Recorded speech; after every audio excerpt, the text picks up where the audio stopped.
Alrighty, hello, hello, welcome, and thank you so much for tuning into this episode of the Total Wellness Mastery Show. I, of course, am your host, Lauren Sanchez, board certified holistic health practitioner and women's natural health specialist. I'm super excited that you're here for this episode. We're going to get a chance to dive into one of my favorite topics to talk about, and with someone who really has made a career out of this. So I'm super excited to dive into all of this. Today, we have the absolute pleasure of being joined by Shanna Hussein. And she is, for those of you who have not met her or are not familiar with her work, she's a registered dietitian nutritionist, a metabolic health and weight loss expert, and a best-selling author of the book Fast to Heal, which is what I'm super excited to talk to her about today. She's also the host of the popular nutrition podcast Optimal Metabolism, where she helps listeners optimize their health by fixing their broken food and lighting environments. Also something I'm super excited to dive into. Shanna uses hormone-friendly fasting protocols and timed eating along with circadian rhythm and proper lighting environment as key strategies to help as many people as possible reverse insulin resistance and achieve optimal metabolic health. So thank you so much for being here with us today. Oh, it's my pleasure. It's always fun to chat with someone who is as excited about insulin resistance as I Yeah, am. right. Don't find that very often. Right. So actually, that brings up a good point. I want to ask you, like, how did you get started with this line of work? Yeah. I was traditionally trained in the nutrition space and in nutrition and dietetics. And unfortunately, it was about 15 years before I'm like, these guidelines just don't seem to be healing anybody. And what I'm teaching is making, most people are coming back sicker. I was working in the conventional space and then I was health coaching and people just weren't getting better. And it was super frustrating. And at first I thought, oh, they're just not implementing what I suggest. But that wasn't the truth. It was more of the actual recommendations that were making people sicker. So about 15 years in, I started to notice in myself, like I had constant bloating. I had canker sores in my mouth all the time. I was maintaining my weight, but I was having a devil of a time doing it. I was, over exercising. I don't know if I was over exercising, but I was exercising a lot. I was following all of the guidelines of eating health, tons of healthy whole grains and eating, from the moment I got up because we need our energy and, blah, blah, blah. And I was just not feeling well. And about that same time, one of my children, we have 3 children, got really ill and had severe digestive issues, was diagnosed with ulcerative colitis. And we just got basically thrown in the throngs of the conventional system. We'd never really been there. We were a healthy family. Nobody had any chronic issues. And I was appalled. I was like, oh my gosh, I can't believe, like, all they want to do is diagnose and treat with prescription and pharmaceuticals. And that has its place, don't get me wrong. But for chronic conditions, not so much. So I was basically forced to deep dive into, alternative medicine and natural holistic approaches, and started following all these people and listening to podcasts and anything I could to try to figure out how to get him healed. And I started listening, a lot about fasting and metabolic health and insulin resistance. Even though it didn't really apply to him, I was very interested in it because I'm like, so much of this makes sense. And why, my patients and the people that I have been educating weren't really getting better. And so I myself discovered I had insulin resistance, and that's why it was so hard for me to, maintain my weight. And I was having cravings and a lot of food noise in my head, which was, it's never fun. It's never fun to be, I'm thinking about the next meal as I'm like finishing one. And lo and behold, I had insulin resistance and got my son well. That's kind of a side note, but over time, I figured out how to successfully treat insulin resistance once I knew what the root cause of it was and why it was developing. But at the same time, I thought, well, if I'm a registered dietitian and I'm supposed to be a blood sugar specialist, and I can't, I don't know what insulin resistance is or how to treat it. How in the world is, a common place, somebody with no medical background whatsoever, going to have any idea what this is? And most people don't know they have insulin resistance, but how are they going to know what it is, let alone how to treat it and how to overcome it? And The conventional messaging is basically when you have blood sugar dysregulation, insulin resistance, prediabetes, type 2 diabetes, it's just something you're going to have lifelong and it's going to progress. And you're going to have to probably be on pharmaceuticals for the rest of your life. And so I really, that really just struck a nerve with me. It's like, no, we are not meant to be sick. We're meant to thrive. And so I just started devoting a lot of my professional life and career. I left, I had long left the conventional system by this point, and started to, help people implement the strategies that I was implementing on myself. And they had a ton of success. So I was like making handouts and all of this. And I'm like, I'm just going to write this into a book and put it into chapters and, write my own story in it. And so I published my book, Fast to Heal, in 2020. And everything just kind of snowballed from there. And then after the book came some courses, and now I really help people overcome the base root cause of why they're having blood sugar issues, why they can't lose weight, why they're metabolically unhealthy, which is unfortunately about 93% of American adults. Yeah. And so many children are affected as well. And, this just fuels the fire even more. We're always working on, courses and other educational materials to get out to people so that they can see the truth and the light and, heal their metabolic disease, do it naturally, do it at the base root cause.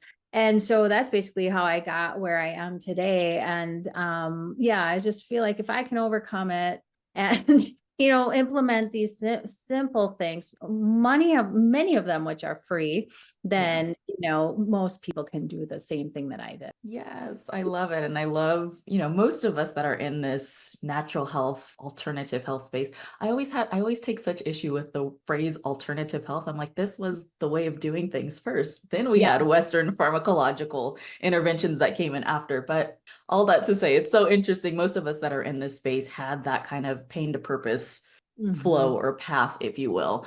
And something that you said, I really want to pull out and kind of start our conversation here. And that's this. A lot of people are under the impression of thinking, if I don't have prediabetes or I don't have diabetes, then what do I need to pay attention to my blood sugar for? So talk to me about that. And let's talk about the importance of having that steady daily blood sugar, even if you're someone that doesn't have those two diagnoses. Yes. And this was me. And I really try to center a lot of my messaging around this because I never had big weight issues. I was having a little bit of trouble, maintaining my weight, but I never had big weight issues.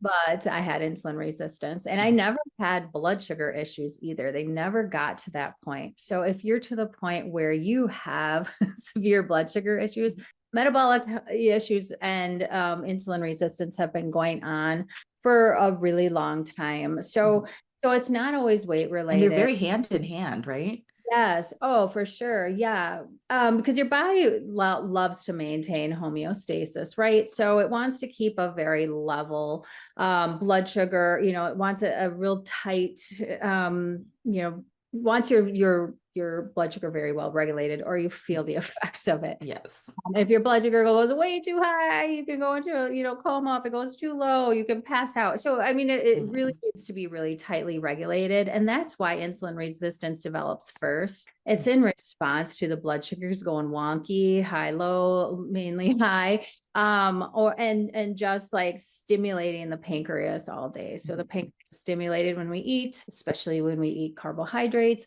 And so a lot of people develop insulin resistance and they don't have weight issues, but because the body wants to keep that blood sugar so tightly regulated, it will just keep pumping out insulin in order to do so. So when we look at our overall, typical sad standard American diet, we just ate, most of us, not all of us, eat way too many carbohydrates. We're eating from the time we get up until the time we go to bed. Some people are getting up in the middle of the night and eating and just stimulating high blood sugar response all day long. And so this can happen in people who appear to be really healthy and of normal weight. But inside, it's hard to know what's going on inside. And the lab markers that we typically have for like our overall health assessments. They might look at cholesterol. They might look at one little snapshot of our blood sugar in the morning. And because insulin's doing so much work to keep that blood sugar stable, you don't really see what's going on metabolically. And so that is a problem in and of itself, because we're not getting the proper testing for this. And, this is just a testament. I had applied the strategies that I know will help lower insulin, which is timed eating, time restricted eating, and being very therapeutic with your carbohydrate intake. And I had applied those for a couple of years before I knew to even test for my fasting insulin, because nobody tells you to test for that unless you're in this space where it's talked about.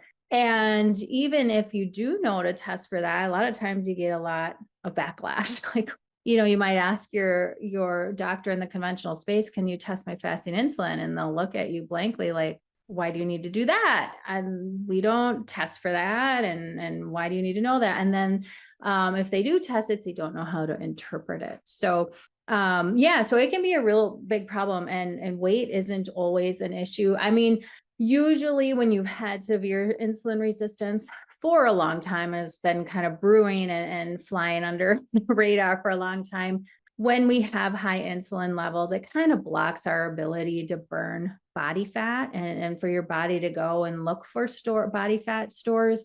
And so being overweight is a telltale sign of insulin resistance a lot of times. But I know for me, my symptoms were more so I was, thinking about food a lot. I was having cravings. I was wanting sugar after my meals. And even if, I was, had a meal, I wasn't always feeling real satisfied. And also I would have like some afternoon dips in energy through, during the day. When I would eat too many carbohydrates, I was having bloating issues. And so they're not always the same from person to person, but those are some things to look for if you suspect you might have some insulin resistance going on. But yeah, I mean, weight isn't always a primary factor. And there's a term called TOFI, the TOFI, where it's thin on the outside, but fat on the inside, where there's fat accumulating around the organs. So metabolically, there's some not so great stuff, harmful fat being. Yeah, I was going to say that's like the most dangerous fat that Yeah. we begin to accumulate. And I'm so happy that you brought up this point of it doesn't look like what everyone thinks it looks like, because your story was exactly my story too. Like I had horrible sugar cravings. I was developing this horrible cystic acne. I always tell people I was skinny fat. And that's exactly what you're talking about right now. Like I really didn't have any muscle on my frame. I know I was starting to get this like belly that was starting to pop out when I'd never had that before. And not really a whole lot of pinchable fat, but I knew there was something really going on underneath the surface. And yeah, headaches if I didn't eat or graze throughout the day. I actually want to also mention and have you kind of talk about the frequent urination as well too, that kind of goes along with it. But all of these weird symptoms that we don't realize are connected to this underlying issue. And I think, I don't know, in my story, I don't know if in your story this is the case as well. I never went to go and get my insulin or blood sugar tested. I did a lot of it based on these just biofeedbacks. How am I feeling? Am I craving? What are my energy levels looking like from the time that I wake up all the way throughout the day to the time that I go to sleep? So there's a lot of this that can be done with just that biofeedback and personal awareness. But I love that we do also have this testing as an option for us too. Yeah, absolutely. And when I look at testing for insulin resistance, I'm looking at fasting insulin, but I'm also looking at like the three things that you can kind of are basically telltale, that you can draw conclusions like, yeah, you have like pretty significant insulin resistance or slight insulin resistance. Would be the fasting insulin test, which is different than fasting glucose, because a lot of times people think those are the same thing. So the fasting insulin that looks at the actual insulin hormone, the fasting glucose, which is looking at your blood sugar. And again, it's not telling you everything because it's just a little snapshot, but it will give you a good idea. And then your hemoglobin A1C, which is the average blood sugar over the course of the last 3 months or so. But there's a a calculation called the HOMA-IR score, which takes your fasting insulin and you take your fasting insulin, multiply by your fasting glucose and divide by, oh gosh, I'm blanking on the number. I think it's 490. And then you get a score, and you want that scoring in a certain parameter. And if it's too higher than, I think it's like 1.9, you have some insulin resistance going on. So looking at just fasting insulin gives you a huge, like my fasting insulin, just to give you a reference range, a couple of years ago was like 10.7. And that's after I had been intermittent fasting and low carb for like 2 years, because I didn't know to test for it. So I'm willing to bet mine was probably in the 20s when I started all of this. And a healthy fasting insulin, where I like to see it as a metabolic health specialist, is between 2 and 6. And so mine was slightly elevated. It was probably very elevated when I started all of this. But my most recent reading, which was just last week, actually was 2.2. So I've like reversed my metabolic, my insulin resistance, and I've reestablished insulin sensitivity. But just the fasting insulin in and of itself can give you a really good indication. But then if you look at those other two and calculate your HOMA-IR score, that's really helpful too. Very cool. I was not familiar with that. So that's very, very cool and good to know. So let's dive into a little bit more about fasting. So just to kick us off, share with us a little bit about why and how fasting helps to, get our insulin and our blood sugar levels at a more healthy level consistently. Yeah, and there's so many different fasting protocols, and I have like a whole academy course that goes into this, because I think one of the downfalls of intermittent fasting and why in a lot of circles it just gets a bad rap is because everybody thinks they should just apply the same fasting protocol person to person, no matter what your age, what your sex, where you're starting from, and all of those things. So I always like, when I'm working with somebody with intermittent fasting, I like to look at where they're starting at. What is your lifestyle right now? What are your goals? Are your goals to overcome this metabolic disease that you're, trying to overcome? Are your goals weight loss? Or do you just want to like stabilize things? Like, those are very different goals. So where are you starting from? What are your goals, and what is your health history? Because protocols are going to be a lot different based on those three things. And I think another thing, and this happened in my own life, a lot of times people think they start at one protocol, they have to stay there. Like, I don't eat until noon every day, and then I'm done at 6. And if I deviate, I'm gonna, the world's gonna cave in. And again, that our body likes homeostasis, but if we can shake things up once in a while, that's a lot of times where we see some progress being made. So I know I did this, I fasted through breakfast for many, many years in attempt to, reverse my insulin and level out my blood sugar.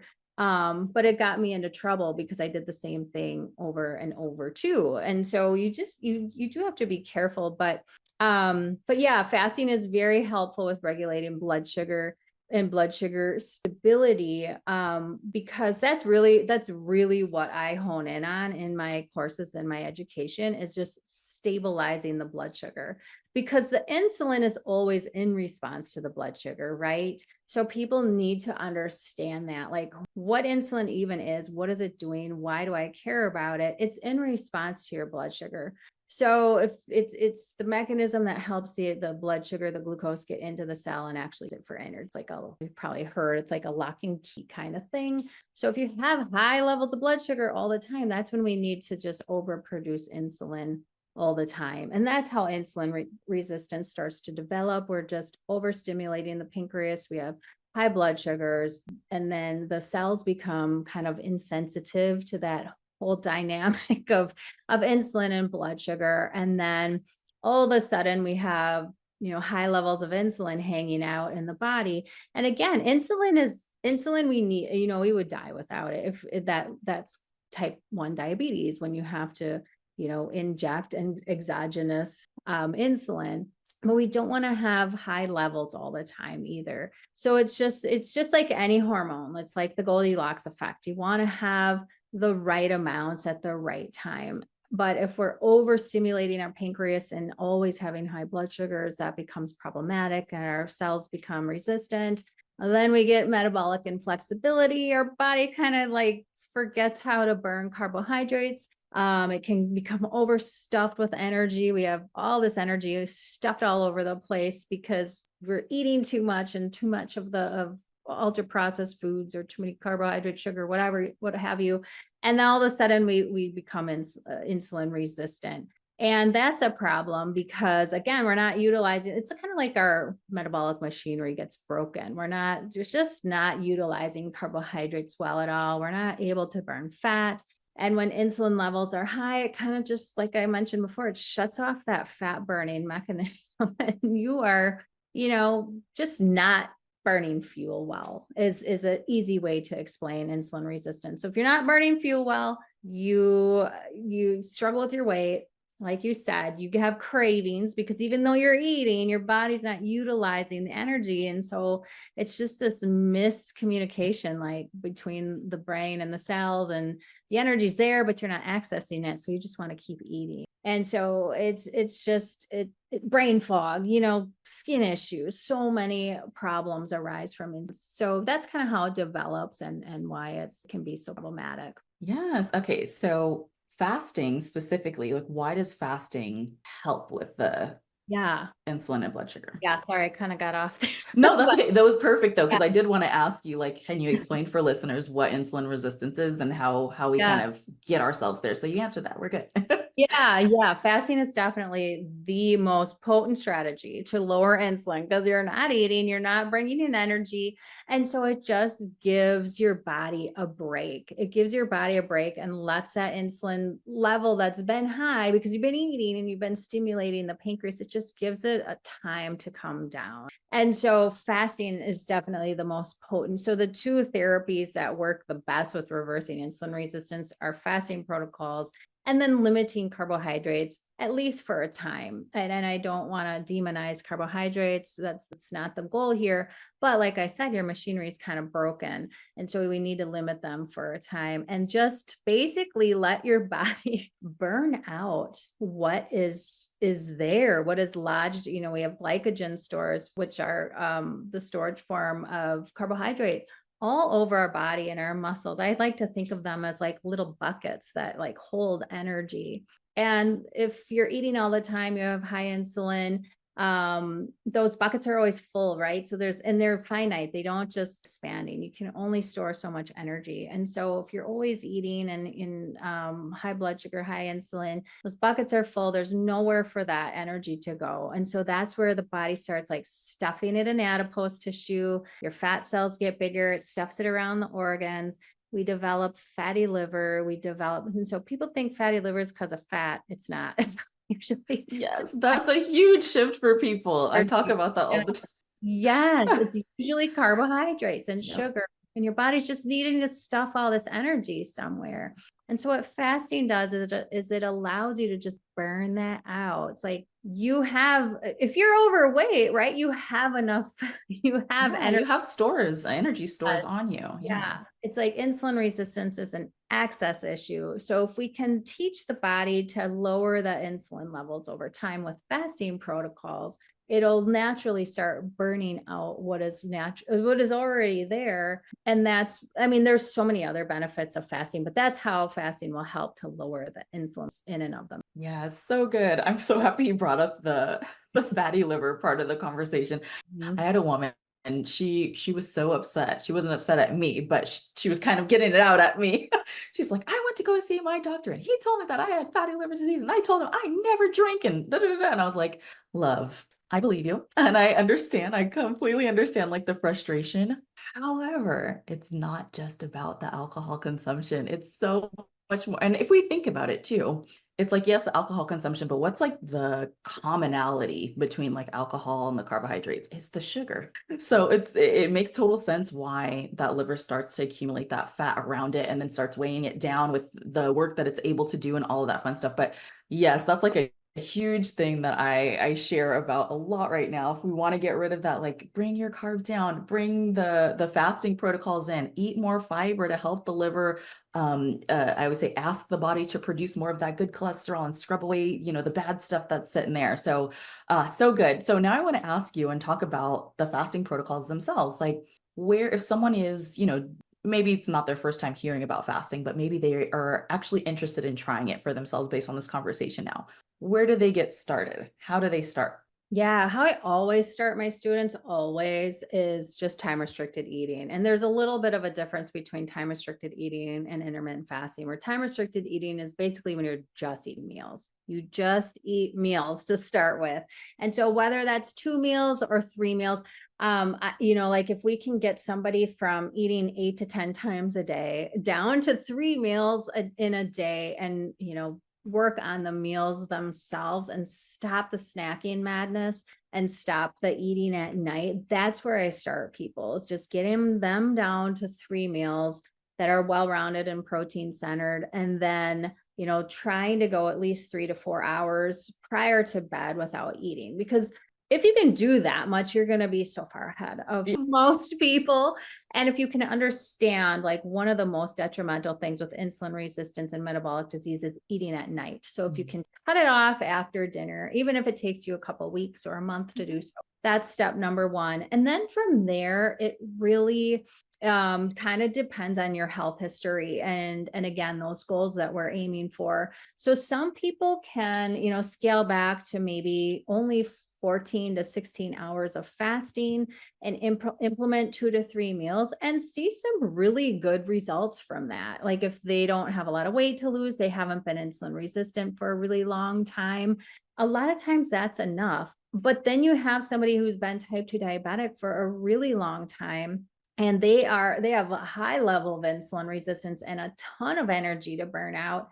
And 14 to 16 hours of fasting most days is more like of a maintenance protocol for them. So it really just depends on where they're starting and what their health history looks like. And again, what their goals are. So I have, like in my academy, I go through all the different types of fasting, and everybody starts at that same place with the meals, no snacks, no eating before bed, getting your meals centered around protein. And then I have different protocols for people to follow. And another thing that I've been really looking at a lot more closely, because this issue happened with me, is do you have cortisol dysregulation or thyroid issues, adrenal issues? Because your fasting protocol is going to be much different. Or are you like a female going through perimenopause who has sex hormones on the decline? Your fasting protocols are going to look different than somebody who doesn't have that going on.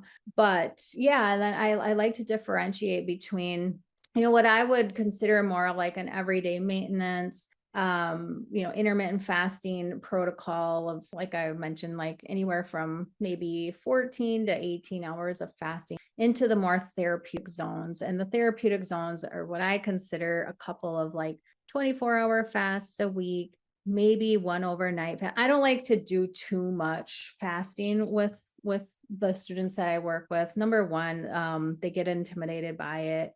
And it's not always something that they can maintain. So maintaining those really extended fasting protocols are really tough for a lot of people, especially if you have families. So I like to do more of a moderate approach. And then those therapeutic zones, like the 24-hour fast plus, which I don't recommend doing more than a couple times a week.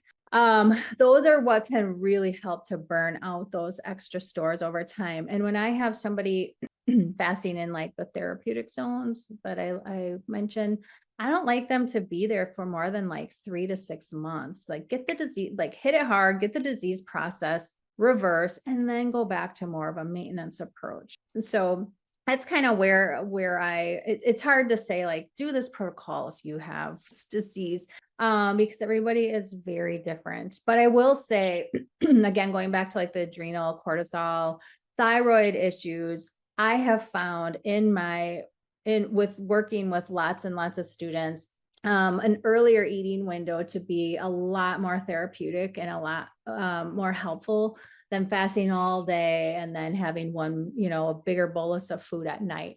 And so a lot of my students are now, if they're going to fast through a meal, it's through dinner, and they're having, more to eat during the day to support their circadian health, and then fasting through dinner. And that seems to work really well for a lot of people, especially women, because then you're protecting those female hormones, you're protecting the cortisol rise in the morning, and it seems to be a lot easier to maintain that. Yeah, I like the fasting through dinner time. I think that's a really good one. And it just, like you mentioned, it's more aligned with circadian rhythm. And that's one of the biggest things that we work to help people get back on track, is like helping our sleep. And actually, I actually want to talk about that. Sleep and stress are huge things that impact our blood sugar levels and our ability to be successful with fasting and all the things that we're talking about here. So can you speak to that a little bit about stress and sleep? Absolutely. Even one poor night's sleep will make you 50% more insulin resistant the next day, Ooh, all day. yep. One poor night's sleep. So I'm talking like 5.5 hours or less, something. And we want to look at the quality of our sleep too, but definitely makes you more insulin resistant. And then what happens? You have cravings, you want to eat sugar, you don't feel well. I mean, your body's just looking for a pick me up. So right off the bat, you're setting yourself up to kind of fail when you don't have a good sleep hygiene, good sleep habits, when you're just kind of like, oh, I'll sleep when I'm dead kind of thing. But yes, if your whole circadian rhythm is off balance, and that's why I've really been focusing on that. And I found that, so I mentioned before, I fasted through breakfast and throughout the morning for years. And it dysregulated my cortisol over time. I had some cortisol dysfunction going on, and it just intensified it. So just making the switch to, I now eat breakfast and like early to mid morning, and then I eat like midday, sometimes later afternoon, sometimes I eat dinner, sometimes I don't. It just kind of depends on my day. But that has brought my cortisol back into balance, because how this all kind of regulates is cortisol and melatonin are our master circadian hormones. And if they're out of balance, it's really hard to keep your insulin level in check. And I mostly reversed my insulin resistance until I really honed in on making sure I brought my cortisol and melatonin back into balance. So if our cortisol is dysregulated, and you can, test for this through I like to have my students who think they have cortisol issues test with a 4-point saliva test, basically spit in test tubes 4 times throughout the day. Our cortisol should naturally be rising in the morning and kind of peaking midday and then falling off. And again, cortisol is not bad, just kind of like insulin. It's like cortisol is kind of like having its day right now, where everyone's starting to talk about it and like it's a bad thing, but it's not. It's like, if you didn't have cortisol, you'd be in some big trouble. You would It's just, life sustaining. Yes. yeah, you'd want to like lay in bed all day. You wouldn't want to get up. You wouldn't do anything. We just Mhm. want it to have that natural pattern that it's supposed to have, where it rises in the morning, peaks, and then starts to fall off. And the melatonin is kind of the opposite of that hormone. So I work with a lot of students who have high cortisol at night, and that's terrible, because then they're wired, but they're tired. They won't want to go to bed. And then they have poor sleep, because if cortisol is high, you can't have high melatonin. And melatonin's our night hormone, and it's actually like the master antioxidant. People don't realize this, but some of it is put out by the pineal gland in response to darkness. It's also made in our mitochondria, but a certain amount is put out by our pineal gland, and that allows us to like enter sleep and stay asleep. That's another important thing, is staying asleep, because you have enough melatonin, and that's when the healing and the resetting and everything, blood sugar too, and insulin, all of these things are happening at night, healing and resting. And so if you have high cortisol at night and everything's dysregulated, you never get into that restful, sustaining, healing sleep, and it affects everything. So people, are so honed in on weight and blood sugar and exercise, and those are all great things, but you really need to have the foundations of a healthy cortisol and melatonin pattern. And how most people get high cortisol at night, a lot of times I think, it's just because I'm like stressed out. I have this stressful lifestyle. And yes, that plays a role. And eating at night is not helpful for that either. And that stimulates insulin at night. But the main thing is blue light. And now, people are just starting to talk about this, but artificial blue light is very stimulating for cortisol. So when you look at the sun outside, like right now, it's about midday for me, the blue light in my environment's really high, and it's supposed to be. But after the sun sets, there is no blue light in in available to you. And so that's when naturally melatonin would start taking over. But what do we do now? We stare at phones, we scroll, we look at our computers, we watch movies, we watch TV, and that's just stimulating cortisol all until we shut those things off. And, if you're watching TV until 10, 11, and the cortisol is high, melatonin does not like fully take over until about 4 hours after darkness hits. So if you're like tired in the morning and you're wired at night, look at your lighting environment plays a huge role, and that's going to play a huge role with blood sugar. And I could go on and on about lighting because I'm just learning so much about this, but even the natural sunlight, like eating a meal in the natural sunlight versus not, will help you uptake glucose better. It's amazing. So bottom line is we want to spend a lot of time outside. We want to get that morning sunlight that stimulates cortisol. And then we want to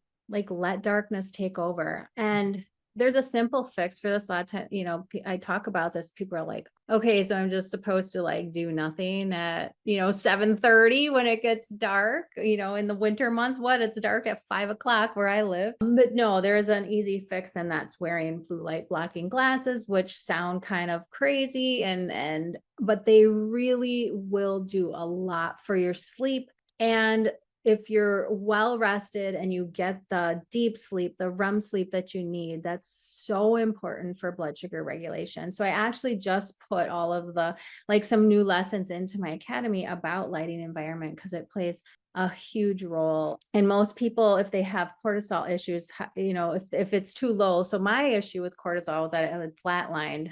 So that's like adrenal exhaustion. That's beyond, it wasn't peaking. It wasn't doing anything. It was just kind of flatlined all day. And that's a sign of severe adrenal dysfunction for many, many years.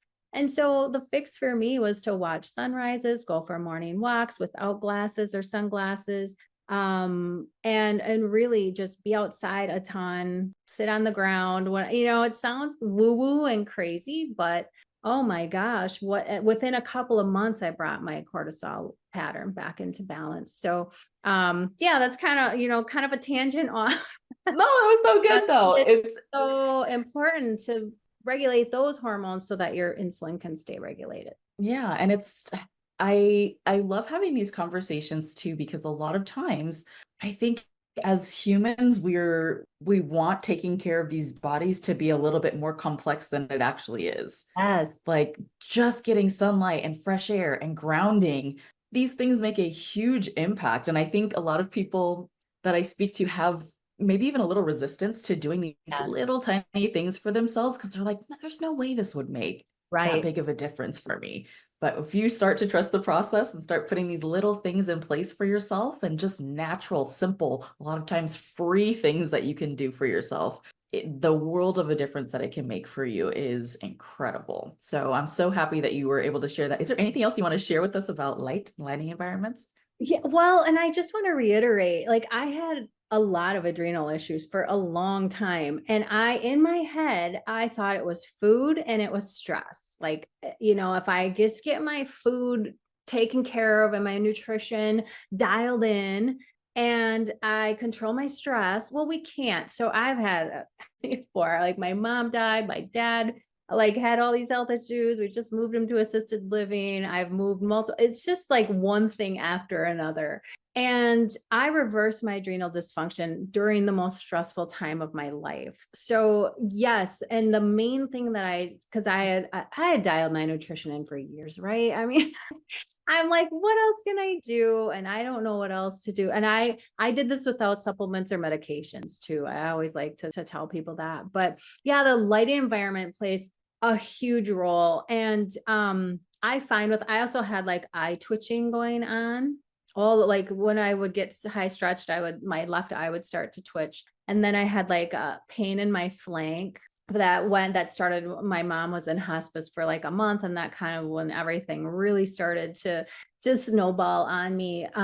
But yeah, I just really played the circadian things. And right now it's just July when we're recording this, so it's a little bit easier. I live in Wisconsin, so it's like half of the year I don't even get UVB light. And I just want people to know, like, there's different light frequencies that help for different reasons. Like the really early morning is our stimulator of cortisol, but it also, if your cortisol is high in the morning, it'll also help to level it back down. So it just kind of does what you need it to do. For me, I needed mine to rise. And so watching sunrise for 3 to 5 minutes, you don't have to sit out there forever.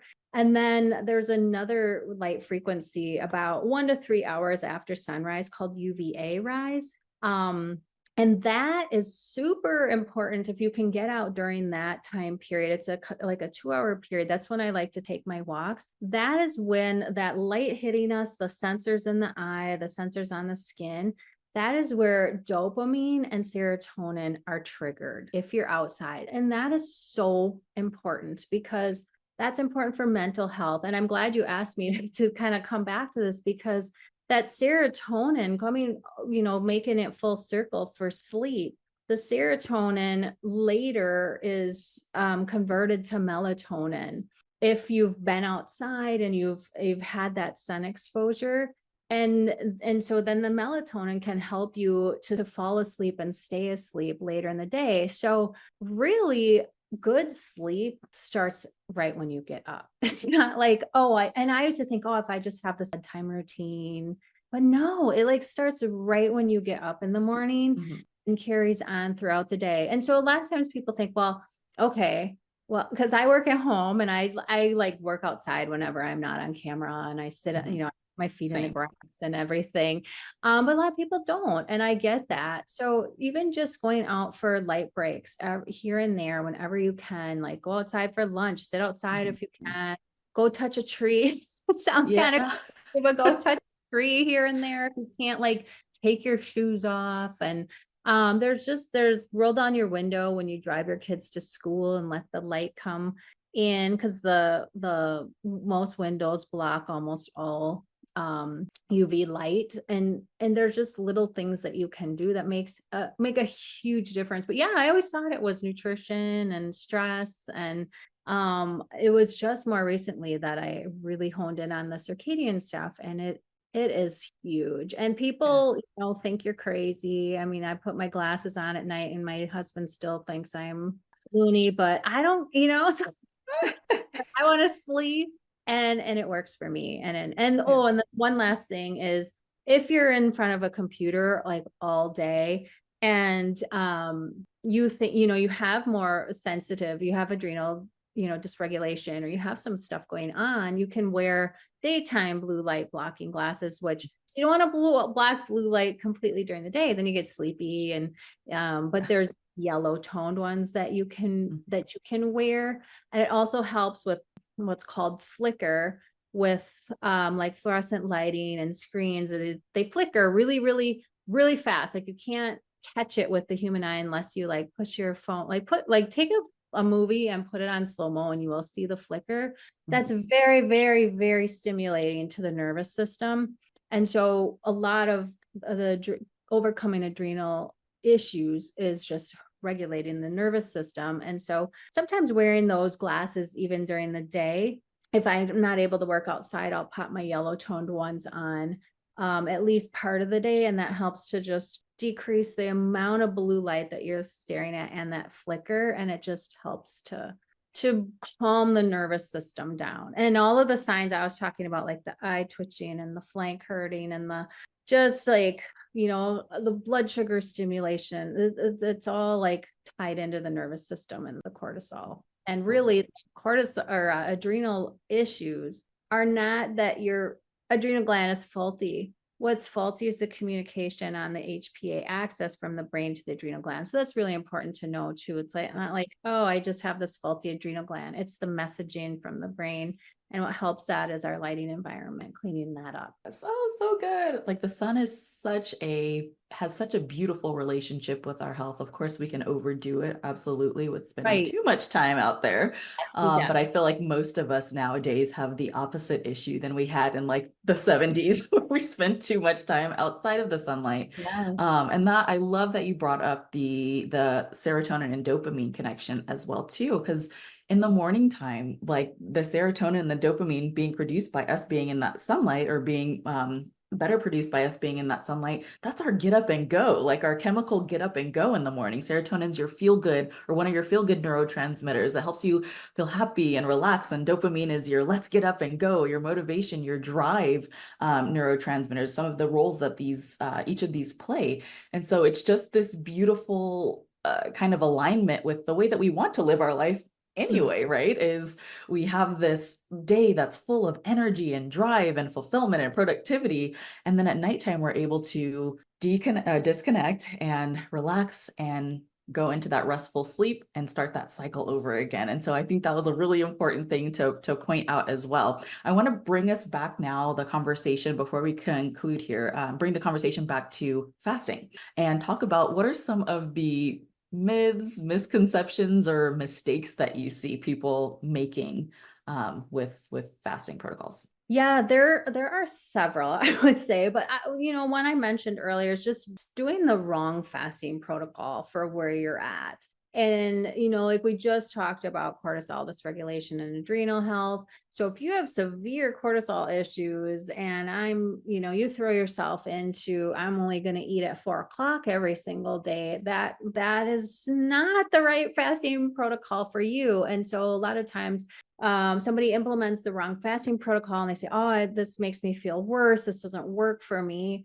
A lot of times it's just the wrong fasting protocol for you. So that's definitely one thing. And then another thing that I see a lot is just overdoing it. A lot of times people think some fasting's good, more must be better, or they've like tried these types of therapeutic fasting where they do like 1 or 2 48-hour fasting protocols every single week. And it's just like creating so much stress in the body. So looking at making sure you're not over fasting.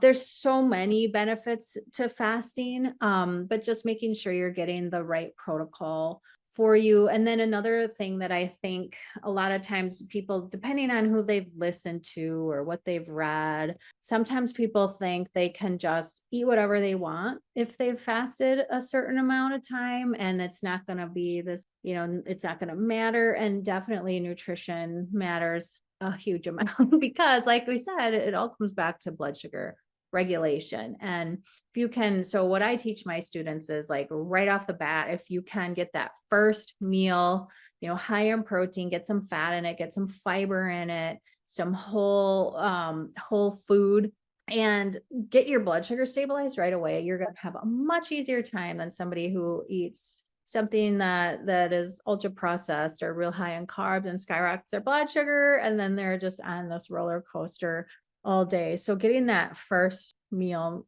nailed is really, really important. So yeah, I'm not one of these people who say you can just eat whatever you want. And a lot of times I think people, maybe they're just starting out and, they're implementing a little bit of intermittent fasting, and they have their certain time period that they're eating, they just eat constantly, like they're not listening to their body's cues for appetite, and sometimes those are dysregulated. So that's another piece, like all the circadian stuff will help you to regulate, bring the appetite correction back in. But those are definitely some things I've seen over the years that people can struggle with even when they're implementing intermittent fasting. For sure. Huge. Oh my goodness. The whole I can eat whatever I want because I'm fasting thing. I'm like, no. Please don't do that to yourself. And And another I'm one sure that I there's see people too is, out there who can, but it's few and far between, especially if you yeah. have metabolic issues. I don't, yeah, I mean, we could say there's probably people out there, genetics, all that fun stuff, but I feel like for most people, that's going to catch up with you, especially the environment that we live in. But what I was going to say is another thing that I see very commonly is people think that they are fasting when they have a cup of coffee with a bunch of things that they're adding to it. I'm like, no, you broke your Yeah. fast there, and we didn't do it in the best way. We took in all of this liquid sugar and caffeine, and we are not doing our body any favors when we do that, especially if we're already having those cortisol misregulations and the insulin resistance and the blood sugar issues. It's just like having that. If you're going to break your fast, break it with a full meal, a meal that is balanced with good protein, good amount of fats and fiber. Anything else that you want to share with us before we wrap up? Yeah, I just want to go back to the whole concept you talked about. Like people have just made things so complicated, and really it just needs to be simplified. And that's what I really try to do for people in my courses, and just simplify, and nutrition too, like simplify nutrition. You go to the grocery store, it's so overwhelming, and 80% of the food in there isn't really food. So what I really key in on nutrition wise is like, if it's growing in your environment right now, and this is just kind of first taking ultra processed foods out of the equation as much as possible, but then is it growing in your environment right now? Yes, then it's probably great for you to eat that. Is it a real food? Like just really making things a lot simpler than, I have had students send me pictures of food labels and, just can I eat this? Can I eat that? What do you think of this? And just keep it really, really simple. Look at the ingredients. Is it a science experiment? Is it something that makes sense to you? And just, I just think we've overcomplicated so many things, and people, Absolutely. when it's the best time to exercise. And when it's like, does it make sense for you and your body? Does it make you feel good? Does it make you feel worse? Mhm. Like what's getting you to your goals? What's pulling you away from your goals? Like we Mhm. things more simple. Yes, I absolutely agree with that. And I feel like for a lot of people, if we just give a little bit of thought to the things that we're doing or being advised to do, if we just put it under a little bit of scrutiny, a lot of us can make those really good decisions for ourselves. But it is difficult with so much of the noise. And like you said, going to the grocery store is awful. I just saw somebody Right? posted something and it said, if there is a section in the store for health food stores, like what's the rest of the store? Yeah, right. I You know what know. I mean? It's like and Yeah. I just have so much compassion for people who don't have, the education or careers that we have going into these. I would be so overwhelmed. I was so overwhelmed before I started doing all this. So I appreciate you so much for just giving people something clear to grab onto so that they can take the best care of themselves and their families as they can. So before we wrap up, go ahead and share with listeners a little bit about the gift that you have for them. Yeah, this is a newer freebie that I've been sharing with a lot of my following, because like I said, we need to look at how to fast safely, especially as women. And this I just developed like a safe, hormone friendly, safe fasting guide for women, just so you don't overdo it. And it helps you to get started with a protocol that's appropriate for you, looking at many different parts of your lifestyle, and helping you to get started implementing. So yeah, that's a new updated guide that I just put out. Amazing. I think that's such an important one too, because women are not small men and we do get to do things a little bit differently. So thank you so much, Shanna, for sharing that gift with everyone and just for being here and sharing a little bit of your wisdom with everyone. And for those of you listening, thanks for tuning into this episode of the Total Wellness Mastery Show. You can get access to that gift on the page that you're watching our interview on, and or in the link that you received notifying you of today's episode. Thank you again, and I will catch you all in the next one.